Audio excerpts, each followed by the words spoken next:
শুক্রবার দিবাগত রাত আমি যখন এই আলোচনা রেকর্ড করছি তখনকার সংবাদ হলো পরদিন অর্থাৎ শনিবার প্রধান উপদেষ্টার সাথে বৈঠকে বসছেন বিএনপি এবং জামায়াত ইসলামের শীর্ষ নেতৃবৃন্দ। সন্ধ্যা 7টায় জামায়াত এবং রাত 8টায় বিএনপির সাথে আলোচনা।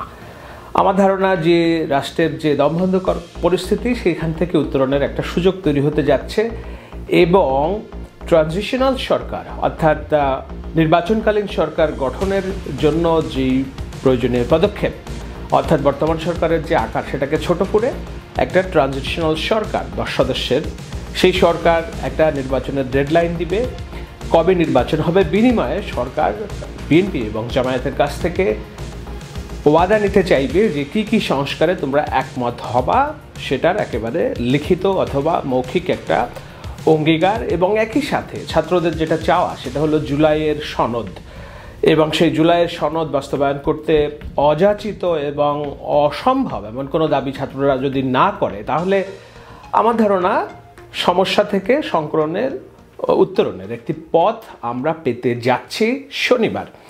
সেটাই আজকে ভাবনা রিলোডেডে আমি আপনাদেরকে একটু জানানোর চেষ্টা করব। কেন এই যুক্তি এবং কেন এই সম্ভাবনা আমি দেখছি সেটি বলবো একটু শেষে। তবে তার আগে বাংলাদেশের দুজন প্রভাবশালী মতমণ্ডলের বক্তব্য আমরা পড়ব। একজন হলো মাহমুদুর রহমান, আমার দেশের সম্পাদক। তিনি লিখেছেন ইন্টারিম সরকার প্রকৃতপক্ষে একটি খোড়া হাঁস বা লেম ডাকে পরিণত হয়েছে। দুর্বল এই সরকারকে আর টেনে নেওয়ার পক্ষে কোনো যুক্তি আমি আর দেখতে পাচ্ছি না। এটি মাহমুদুর রহমান। তিনি জুলাই বিপ্লব শিরোনামে একটি কলাম লিখেছেন এবং সেখানে লিখতে গিয়ে আরও কিছু পয়েন্ট অর্থাৎ কোন পরিস্থিতিতে এসে ইউনূস সরকারকে লেম ডকে পরিণত কিংবা একটা খোড়া হাঁসে তিনি আবিষ্কার করেছেন এবং তার চাওয়া কি সেটা তিনি লিখেছেন।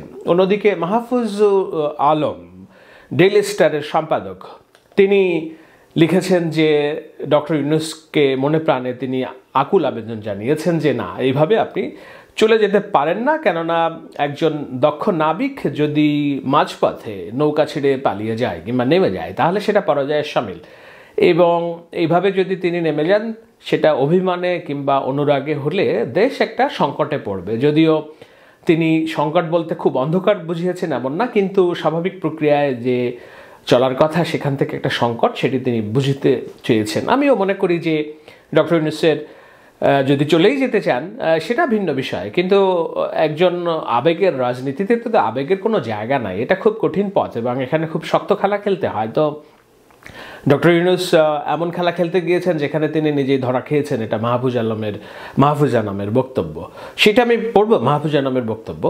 তবে তার আগ দিয়ে মাহমুদুর রহমান কি বলেছেন, বলছেন মাস দুয়েক আগে রোজার ঈদে জাতীয় ঈদগাহে মানুষের স্বতঃস্ফূর্ত উচ্ছ্বাস দেখে ডক্টর ইউনূসকে বাংলাদেশের সবচেয়ে জনপ্রিয় শাসক মনে হচ্ছিল। আজ তিনি বিএনপির আংশিক সাংগঠনিক শক্তির কাছে বিস্ময়করভাবে হীনবল হয়ে পড়েছেন। এটা বলতে গিয়ে তিনি বলেছেন যে কেন এই ডক্টর ইউনূসের এই সরকার মুখ থুবড়ে পড়ল, তার পেছনে রাজনৈতিক দলগুলোর ভূমিকা কি সেটি বলতে গিয়ে জামাতের কথা বলে তিনি বলেছেন যে জামায়াত শিবিরের দোষটা কোথায়। তিনি বলছেন, আমার মনে হয়েছে দীর্ঘ 15 বছর আওয়ামী লীগ ও বামদের ভয়াবহ নির্যাতন থেকে হঠাৎ মুক্তি পেয়ে জামায়াত ইসলামী নিজেদের প্রকৃত জনসমর্থন এবং সাংগঠনিক শক্তির তুলনায় অধিক মাত্রায় আত্মবিশ্বাসী হয়ে উঠেছিল। বিশেষ করে জুলাই বিপ্লবে ছাত্র শিবিরের গুরুত্বপূর্ণ ভূমিকা রাখার জামায়াত ইসলামী দেশের পরবর্তীত রাজনৈতিক যে বন্দোবস্ত সেখানে তাদের হিস্সা দ্রুত বুঝে নিতে চেয়েছে। তারা সম্ভবত ভুলে গিয়েছিল দলটির জনসমর্থন এখন পর্যন্ত দেশব্যাপী বিস্তৃত নয়। দেশের কোনো কোনো পকেটে তাদের যে শক্তি ও সমর্থন রয়েছে তা দিয়ে ওদের ভবিষ্যতেও ক্ষমতায় যাওয়ার স্বপ্ন দেখা উচিত নয়। মোটামুটি সম্মানজনকভাবে আসন নিয়ে সংসদে তারা বড়জোর একটা বিরোধী দলের সম্মান প্রত্যাশা করতে পারে। বিপ্লব পরবর্তী এই টানাপোড়েনের ফলে অতি দ্রুত ক্ষমতায় যেতে উদ্গ্রীব এবং জনসমর্থন সাংগঠনিকভাবে অনেক শক্তিশালী বিএনপি ও ইসলামী দলটির উপরোক্ত শক্তির বহিঃপ্রকাশে ভয়ানক ক্ষুব্ধ হয়েছে। হাসিনার পলায়নের পর কয়েকদিন না যেতেই বিএনপি জামাত দ্বন্দ্ব প্রকাশ্যে আসতে শুরু করে। আর ডক্টর ইউনূসের সরকার গঠন প্রশ্নে দুর্বলতা প্রশ্নে তিনি বলেছেন, সরকার গঠিত হওয়ার পর আমরা দেখলাম বিদেশে কর্মরত সব স্মার্ট বাংলাদেশিদের উপদেষ্টা, বিশেষ সহকারী উপদেষ্টা প্রভৃতি নানান রকম পদে এনে বসাচ্ছে। উচ্চ মেধা সম্পন্ন এতজন বাংলাদেশির পরিচয় জানতে পেরে আমরা খুবই আনন্দিত, কিন্তু সমস্যা হলো তারা সবাই উচ্চশিক্ষিত এবং অত্যন্ত দক্ষ হতে পারেন, তবে তারা বাংলাদেশের অপরিচিত। তারা তো বটেই, উপরন্তু এই দেশের পরিবেশ তাদের অধিকাংশের কাজ করার কোনো অভিজ্ঞতা নেই, কিংবা থাকলেও তা নীতি নির্ধারণী পর্যায়ে নয়। ফলে সরকার গঠনের 9 মাস পরে এসে আমরা দেখতে পাচ্ছি কোনো সংস্কার বাস্তবায়ন তো দূরের কথা, এখন পর্যন্ত কেবল দফায় দফায় আলোচনাতেই চলছে। আমার আশঙ্কা হচ্ছে নানা প্রকৃতির সংস্কার প্রস্তাব কেবল অনিষ্পন্ন রেখেই নয়, সংস্কারের বিষয়ে কোনো রকম রাজনৈতিক ঐক্যমত্য ছাড়াই ডক্টর ইউনূস সরকারকে শেষ পর্যন্ত ক্ষমতা থেকে বিদায় নিতে হবে। এটা মাহমুদুর রহমান লিখেছেন। এটা লিখতে গিয়ে তিনি তার যে স্বভাবসুলভ বিপ্লবের দিকে ঝোঁক, সেদিকে তিনি কর্ণপাত করেছেন। তিনি একটা হতাশা সুরেই বলেছেন এই সরকার লেমডকে পরিণত হয়েছে। আর্মির এই অবস্থার কারণে এই সরকারকে টেনে নিয়ে যাওয়া কিংবা সমর্থন দেওয়ার কোনো প্রয়োজনীয়তা আমি দেখছি না, বরঞ্চ তিনি বলছেন যে আমাদের যে স্বপ্ন ছিল জুলাই বিপ্লব বাস্তবায়ন করা, সেই লক্ষ্যে আমাদের নতুন করে লড়তে হবে। এখন কোন প্রক্রিয়ায় লড়তে হবে, কি সশস্ত্র বিপ্লব করবেন কি না, কোনো কিছু বলেন নাই তিনি। স্বাভাবিকভাবেই তিনি তার যে গোষ্ঠী, সমর্থক গোষ্ঠী, তাদের কাছে যেই শব্দটি পরিচিত বিপ্লব, সেইখানে তিনি ঠেকতে চেয়েছেন এবং বলতে চেয়েছেন আমাদের জুলাইয়ের বিপ্লব অসমাপ্ত এবং সেটা পরিপূর্ণ করার জন্য নতুন করে লড়াইয়ের প্রস্তুতি নিতে হবে। কাদেরকে নিয়ে প্রস্তুতি নেবেন, নির্বাচিত সরকার আসলে তার বিরুদ্ধে বিদ্রোহ করবেন কিনা, এসব বিষয় তিনি লেখেননি। কিন্তু তিনি যেটা লিখতে চেয়েছেন, বলতে চেয়েছেন যে ডক্টর ইউনূসের সরকার হীনবল, জামাত এবং বিএনপির যে সম্পর্কে টানাপোড়েন এবং ডক্টর ইউনূসের অদক্ষতার কারণে আমাদের জুলাই বিপ্লবের স্বপ্ন আজ বিপন্ন। তিনি এই জায়গায় থামতে চেয়েছেন। কিন্তু মাহফুজ আনাম, ডেইলি স্টারের সম্পাদক, যিনি 3 দিন আগেও একটা কলাম লিখে ডক্টর ইউনূসকে একেবারে গোলাবর্ষণ করেছিলেন যে আমরা শেখ হাসিনা তাড়িয়ে কোন ধরনের সরকার ব্যবস্থা এনেছি, যেই সরকার গণতান্ত্রিক রীতিনীতি এবং নির্বাচন প্রশ্নে টালবাহানা করছে, আজকে তিনি লিখেছেন যে ইয়েস, এই সমস্যাগুলো আছে, কিন্তু তারপরেও ডক্টর ইউনূস আমাদের ভরসার ব্যক্তি। তাকে যেই কাজ তিনি শুরু করেছেন সেটা সম্পাদন করে, অর্থাৎ একটা নির্বাচন করে গণতান্ত্রিক সরকারের কাছে ক্ষমতা হস্তান্তর করে চলে যাওয়ার আহ্বান জানাতে যেয়ে তিনি বলেছেন যে এখন পর্যন্ত কোনো রাজনৈতিক দল তো তার পদত্যাগ দাবি করেনি, করেছে কিছু শিক্ষার্থী যাদের তিনি সর্বাত্মক সমর্থন দিয়েছেন, তারাই তাকে কথা বলার সময় এই সাহস দেখিয়েছে যে মনে রাখবেন আমরা আপনাকে ক্ষমতা এনেছি, আমরা সরিয়েও দিতে পারি। নিশ্চয়ই তিনি বলেছেন হাসনাত আবদুল্লাহ এবং অন্যান্যদের কথা, যারা হুঙ্কার দিয়ে মব সৃষ্টি করে জনগণের কাছ থেকে, এই সরকারের কাছ থেকে অনেক কিছু আদায় করে নেওয়ার জন্য চাপ সৃষ্টি করেছে। 2 দিন আগে তারা পথ দেখিয়েছে, এখন তারা বলছে মব দেখিয়ে আদালতের রায় কেন বাস্তবায়ন করা হচ্ছে, এইসব নানান কথাবার্তা। তো মাহফুজ আনাম বলছেন যে সরকার পরিচালনার দায়িত্ব কাঁধে তুলে নিয়ে রাজনীতি ঘোলাটে পরিবেশে যখন পা রাখলেন ডক্টর ইউনূস, তখন তিনি বাস্তব জগৎ থেকে বিচ্ছিন্ন হয়ে পড়লেন এবং তিনি যাদের নিয়োগকর্তা হিসেবে অভিহিত করলেন তাদের দ্বারা পুরোপুরি প্রভাবিত হয়ে পড়েছেন। মনে আছে ডক্টর ইউনূস বলেছিলেন ছাত্ররাই আমার নিয়োগকর্তা, তখন ছাত্ররা বললেন, যখন তিনি ভুলে গিয়েছিলেন দেশের রাজনৈতিক দল এবং আপামর জনসাধারণের কথা। তো দেখা গেল ডক্টর ইউনূস ছাত্রদের দ্বারা পুরোপুরি প্রভাবিত হয়ে পড়েছেন। সেটাই মাহফুজ আনাম বলছেন যে তার ভুলগুলো ছিল কি কি, সেটা বলতে যেয়ে তিনি বলছেন ইউনূস সরকারের কার্যক্রম নিয়ে চূড়ান্তভাবে কোনো মন্তব্য করার সঠিক সময় এখনও না এলেও এটুকু বলা যায়, অন্তর্বর্তীকালীন সরকার মানেই যেহেতু অস্থায়ী সরকার, তার জন্য 10 মাস সময় মোটেও কম সময় নয়। এই কাজের জন্য তিনি অনভিজ্ঞদের নিয়ে একটি টিম গঠন করেছেন, কিন্তু অধিনায়ক হিসেবে তিনি দক্ষতার সাথে সেই টিম পরিচালনা করতে পারেননি। সবচেয়ে গুরুত্বপূর্ণ হলো তার কয়েকজন উপদেষ্টা ক্ষমতার প্রতি এতটাই অভ্যস্ত হয়ে উঠেছিলেন যে তারা তাদের মূল দায়িত্ব পালনের চেয়ে সরকারের মেয়াদ বাড়ানোর দিকেই মনোযোগী হয়ে পড়েছিলেন। সংস্কার এবং নির্বাচনের মধ্যে একটি অপ্রয়োজনীয় বিভাজন তৈরি করা হয়েছিল, যেখানে আমরা বারবার বলেছি 2025 সালের ডিসেম্বরের মধ্যেই দুটো করা সম্ভব। বড় রাজনৈতিক দলগুলোর মধ্যে বিচার বিভাগের স্বাধীনতা, নিম্ন ও উচ্চকক্ষ বিশিষ্ট দ্বিকক্ষীয় সংসদ, প্রধানমন্ত্রী ও রাষ্ট্রপতির ক্ষমতার পুনর্বিন্যাস এবং পরপর 2 মেয়াদের বেশি প্রধানমন্ত্রী না থাকা সহ বেশ কিছু বিষয়ে ঐকমত্য এসেছে। এগুলো কোনো ছোটোখাটো সংস্কার নয়, এগুলোর সঙ্গে আরও কিছু যুক্ত করে একটি চমৎকার জুলাই সনদ তৈরি করা যেতে পারে। দুর্ভাগ্যজনক, সবচেয়ে বড় দল বিএনপি অন্তর্বর্তী সরকারের মধ্যে যে দূরত্ব তৈরি হয়েছে তা আর বাড়তে দেওয়া উচিত নয়। আমরা বিশ্বাস করি অধ্যাপক ইউনূস জুনের মধ্যে নির্বাচন সম্পন্ন করার প্রতিশ্রুতিতে অটল আছেন এবং তার ও বিএনপির নেতৃত্বের মধ্যে একটি আলোচনা উভয় পক্ষের মধ্যকার দূরত্ব ঘুচিয়ে দিতে পারে, যে আলোচনাটা আগামীকালকে অর্থাৎ শনিবারে, আপনারা যখন এই ভিডিও দেখবেন তার কিছুক্ষণ পরে অথবা এরই মধ্যে হয়তো আলোচনা হয়ে গেছে, সেটি আমি আবার অন্য আলোচনায় তুলব। তো মাহফুজ আনামের বক্তব্য শেষ করব। তিনি বলছেন যে তার ও বিএনপি নেতৃত্বের মধ্যে একটি আলোচনা উভয় পক্ষের মধ্যকার দূরত্ব ঘুচিয়ে দিতে পারে। এই ব্যবধান আর বাড়লে তা কোনো পক্ষের জন্যই মঙ্গলজনক হবে না, কারণ যারা ঐক্য বিনষ্ট করতে চায় এর মাধ্যমে তারা সুযোগ নিতে পারে এবং চলমান পরিস্থিতিতে কিছু পদক্ষেপ জরুরিভাবে বিবেচনায় নেওয়া যেতে পারে। তিনি যেটা আজ করেছেন সেটা কি, নাম্বার 1, প্রধান রাজনৈতিক দলগুলোর সঙ্গে বৈঠক করে নির্বাচনের তারিখ ঘোষণা করা। এবং কয়েক মাস আগে বলা হয়েছিল 25 ডিসেম্বর থেকে 26 জুনের মধ্যে নির্বাচন। এখন বিষয়টি সুনির্দিষ্ট করে বলা প্রয়োজন যে কবে নির্বাচন হবে।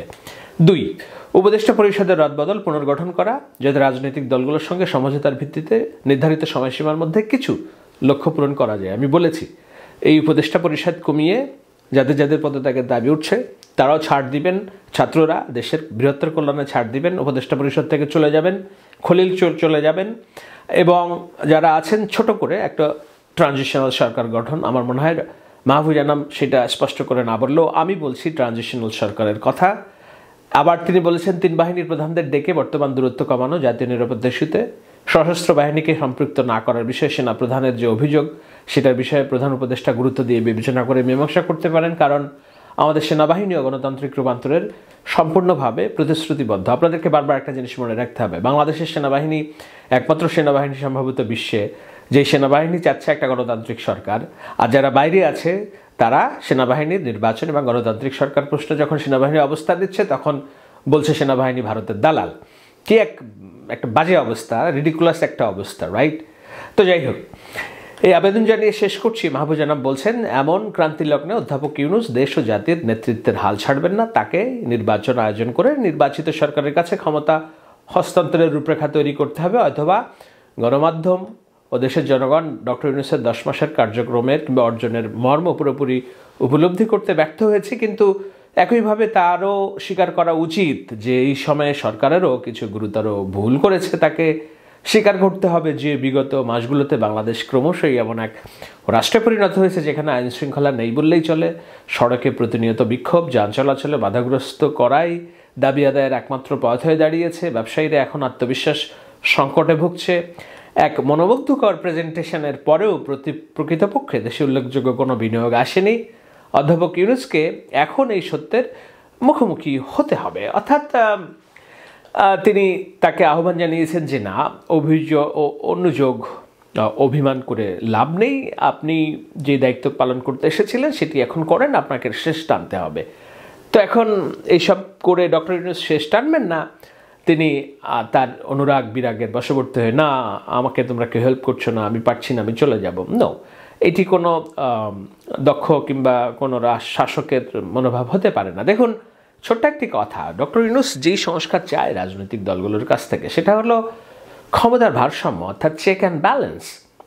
অর্থাৎ প্রধানমন্ত্রী যেন একক ক্ষমতার অধিপতি না হয়ে ওঠেন, তার সকল পক্ষের কাছে তার জবাবদিহিতা এবং দায়বদ্ধতা।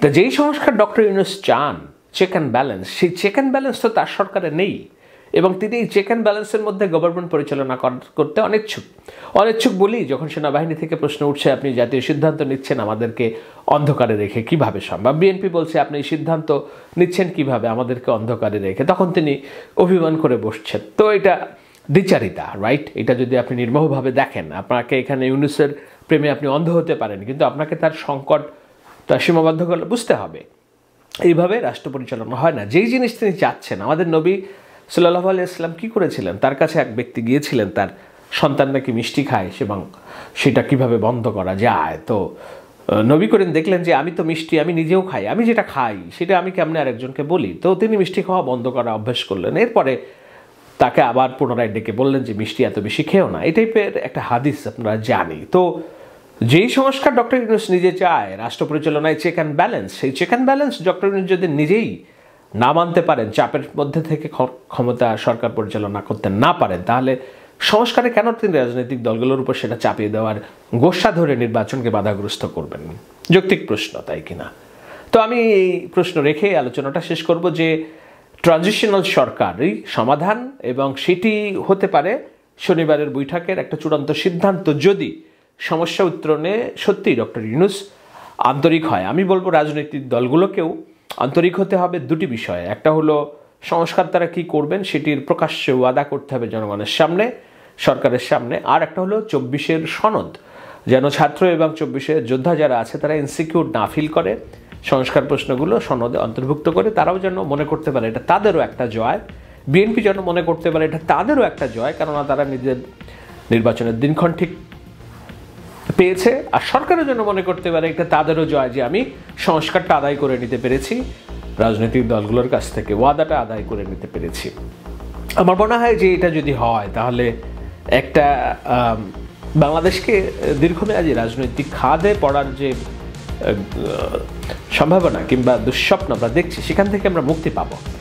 তো আমি তাকিয়ে আছি বৈঠকের দিকে, এবং বৈঠকের পরে যদি আরও কিছু হয় আপনাদেরকে জানাবো। কিন্তু মনে রাখবেন, সমস্যা সমাধানের পথ একটাই, ট্রানজিশনাল সরকার, ছোট আকারের সরকার। সংস্কার কী হবে তার ওয়াদা, এবং জুলাই সনদে রাজনৈতিক দল, ছোটদের দলকেও এগিয়ে আসতে হবে। তারা যেন এরকম বালখিল্য আচরণ পরিহার করে এবং যেসব উল্টাপাল্টা স্ট্যাটাস তারা লিখছে, দূরত্ব আর যেন না বাড়ে, বরঞ্চ দূরত্ব কীভাবে কমবে সেই প্রচেষ্টা সবার করা উচিত বলে আমি অন্তত মনে করি। তাহলেই আমরা সমস্যা উত্তরণের পথ খুঁজে পাবো।